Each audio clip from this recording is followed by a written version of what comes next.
அதையே சொல்லி நாங்க பொருந்த இருக்குமா பொருந்தணும் மக்கள் முடிவு பண்ணணுங்க. ஸ்டாலின் முடிவு பண்றது இல்ல. ஒவ்வொரு கட்சியும் அந்தந்த தேர்தல் வருகின்ற பொழுது வெற்றி பெறுவதற்காக அமைக்கப்படுவதுதான் கூட்டணி. எல்லா கட்சியுமே கூட்டணி அமைச்சு தான் போட்டிட்டு இருக்கு. இன்னைக்கு அதிமுகவில் யாரெல்லாம் கூட்டணியில் இடம்பெற்றாங்களோ அது சட்டமன்ற தேர்தல் நாடாளுமன்ற தேர்தலோ அந்த கட்சி தான் திமுக கூட்டணியில் அங்கம் பெற்றது. திமுக கூட்டணியில் எந்தெந்த கட்சியெல்லாம் தேர்தல் நேரத்தில் இடம்பெற்றதோ அந்த கட்சி தான் அதிமுக இடம்பெற்றது. கால சூழ்நிலைக்கு ஏற்றவாறு அந்தந்த கூட்டணி அமைவது இயல்பு. திரு ராகுல் காந்தி அவர்களை சந்தித்து பேசியிருக்கிறாங்க. ஆக பேசி கூட இன்னும் அதுக்கு நான் தீர்வு காண முடியலையே. அதில் ஒரு கமிட்டி அமைச்சிருந்தாங்க. காங்கிரஸ் கட்சியை சேர்ந்த ஒரு குழு அமைக்கப்பட்டது கூட்டணி பேச்சுவார்த்தைக்கு. இன்னும் அந்த பேச்சுவார்த்தை நடக்கவே இல்லையே. ஜெயிப்பாங்க. தேர்தல் முடிஞ்சது தானே தெரியும் யார் ஜெயிப்பாங்க யார் தோப்பாங்க. அதிமுக நிச்சயம் அனைத்து இந்திய அண்ணா திராவிட முன்னேற்ற கழக தலைமையில் அமைக்கப்பட்ட கூட்டணி பெரும்பான்மையான இடங்களில் வெற்றி பெற்று அதிமுக தனி பெரும்பான்மையோட ஆட்சி அமைக்கும். அதிமுக கட்சிக்கு மிகப்பெரிய கூட்டணி கட்சி ஒன்று வர இருக்குன்னு சொல்லியிருந்தீங்க. இப்ப மீண்டும் கட்சிகள் வர வாய்ப்பு இருக்கா? புதிய சில கட்சியில் தான் வரும்னு சொல்லுவேன். அதாவது அனைத்து இந்திய அண்ணா திராவிட முன்னேற்ற கழகத்தில் சில கட்சியில் ஒன்று சொன்னா வந்தாச்சு. பாட்டாளி மக்கள் கட்சி வந்தது, பிறகு அம்மா மக்கள் முன்னேற்ற கழகம் வந்தது. இன்னும் சில கட்சியோட பேச்சுவார்த்தை நடத்திட்டு இருக்கிறோம். வரதுக்கு வாய்ப்பு இருக்குது. ஸ்டாலின் இப்பொழுது அறிவிக்கப்பட்ட உறுதியளிக்கப்பட்ட ஓய்வு திட்டம், இதுல என்ன உண்மை இருக்குது? அவர்கள் கேட்கின்ற கோரிக்கை என்ன? பழைய ஓய்வு திட்டம், பங்களிப்பு இல்லாத ஓய்வு திட்டம் என்ன கேட்கிறாங்க. ஸ்டாலின் என்ன அறிவிச்சிருக்காரு? பங்களிப்பு உள்ள ஓய்வு திட்டம் அறிவிச்சிருக்காரு. அது அவர் வைத்த கோரிக்கை நிறைவேற்றலையே.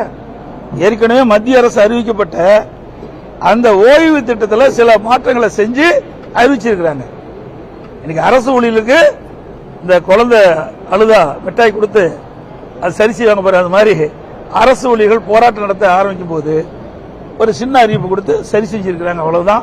அதுக்கு சில சங்கங்கள் தொலை போயிருக்குது. அனைத்து இந்திய அண்ணா திராவிட முன்னேற்ற கழகம் நாட்டு மக்களுக்கு என்னென்ன தேர்தல் அறிக்கை கொடுத்தா நன்மை பெருக்கும்னு நாங்கள் நினைச்சோம். அதன் அடிப்படையில் நாங்களுடைய முதல் கட்டம், இரண்டாவது கட்டம் 2 தேர்தல் அறிக்கை நாங்கள் வெளியிட்டிருக்கோம். இப்ப கூட போராட்டம் அறிவிச்சிருக்கல. ஏங்க நாங்க தான் போராட்டம் கூட 13ஆம் தேதி அறிவிச்சோம். உடனே 12ஆம் தேதி அறிவிச்சுட்டாங்க. நாங்க போராட்டம் அறிவிச்ச உடனே 12ஆம் தேதி திமுக அறிவிச்சிருக்குது. ஒவ்வொரு மாவட்டத்திலையும் அங்கங்க இருக்கின்ற மக்களுடைய பிரச்சனையை முன்னிறுத்தி நாங்க போராட்டம் நடத்திட்டு இருக்கோம். வேற என்ன மாநாடு நடத்தி வேற வழி இல்லையே. தினம் ஒரு அறிவிப்பு கொடுப்பாங்க, தினம் ஒரு அறிவிப்பு கொடுத்துட்டே இருக்கிறாங்க. அந்த பேர் தான் உங்களுக்கு ஞாபகம் இருக்குதா? நினைச்சு பாருங்க. எத்தனை பேர் வச்சிருக்கிறாங்க. பேர் வைப்பதற்கு நோபல் பரிசு கொடுக்கணும்னா ஸ்டாலின் கொடுத்தா பொருத்தமா இருக்கு. யாரையும் மதிப்பது கிடையாது. நிருபர்களை தாக்குறாங்கன்னா காரணம் என்ன? நிருபர்களை தாக்கினா இவளுக்கு ஏதாவது பாதிப்பு ஏற்படும் என்று நினைச்சிருந்தா எனவே ஒரு நிருபர்கள் நாட்டு மக்களுக்கு ஒரு நடுவோடு செய்தி கொண்டு சேருவதுதான் ஊடகத்தின் கடமை. அதை கூட மதிக்கலீங்க. அதுக்கு காரணமே கேள்வியும் கேட்டீங்க, பதிலும் சொல்லிட்டீங்க. அதனால அவர் ஊழல்வாதி என்பதற்கு அவர் பணம் கட்டுறது சாட்சி. நீங்க நீதிமன்றமே தீர்ப்பு கொடுத்துருது. சார், அவர் எங்க வெளியில் வந்திருக்காரு? ஏதோ ஒரு கட்சி ஆரம்பிச்சாரு, அவ்வளவுதான். ஒரு சம்பவம் நடந்து போச்சு, நடக்க முடியாத ஒரு சம்பவம் நடந்து போச்சு. அந்த சம்பவத்திலிருந்து 72 நாட்கள் வீட்டை விட்டே வரல. இதுவரைக்கும் எத்தனையோ கட்சி தலைவர் இருக்கிறாங்க.